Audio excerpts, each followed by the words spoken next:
a desolate, crumbling town with streets that occasionally crack open, emitting new plumes of smoke. The hot air carries the acrid scent of burning coal. This is Centralia, a forsaken place erased from maps in the United States. The story of this small town began 175 years ago when a man named Jonathan Faust established a tavern called Bull's Head in the area. At first, it was a tiny settlement with just a few houses. But in 1854, the construction of a railroad transformed Centralia into a thriving hub, driven by a booming coal mining industry. For over a century, the town prospered, its economy fueled by what was often called black gold. Yet no one could have predicted that this very coal, which brought wealth and growth, would also lead to the town's demise. By the late 19th century, Irish immigrants had settled in Centralia, becoming notorious for their fierce disputes over coal rights in Pennsylvania.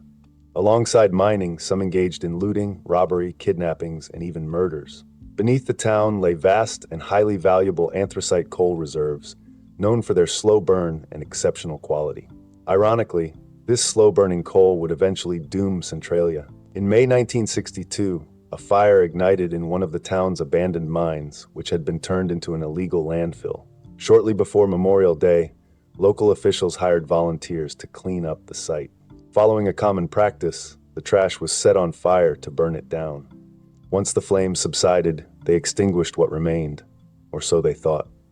However, smoldering embers at the bottom of the landfill ignited the anthracite seam below. A fire that could have been easily contained spread into the coal veins and has been burning ever since. The underground coal veins were interconnected, allowing the fire to travel across a vast area. For years, the government downplayed the situation, but complaints about deteriorating health began to mount. Patients admitted to hospitals were found to have carbon monoxide poisoning. The turning point came when a young boy almost fell into a massive sinkhole that suddenly opened beneath him. His brother managed to pull him to safety just in time, but the incident brought national attention to Centralia. By 1982, the town was engulfed in smoke, with streets resembling steaming hot springs. Large cracks in the ground released toxic fumes. Authorities declared the area uninhabitable and began evacuating residents, closing the town to outsiders. Most people agreed to leave, but a few refused to abandon their homes. Over time, most of the structures were demolished or overtaken by nature, leaving only faint traces of what once was. Until 2013, only 7 residents remained in Centralia. Signs on their fenced-off properties warned visitors not to disturb them. For a time, the town held the title of the least populated municipality in Pennsylvania. But in 2013, the state government forcibly relocated the remaining residents, taking ownership of the land. Efforts to extinguish the fire have all failed.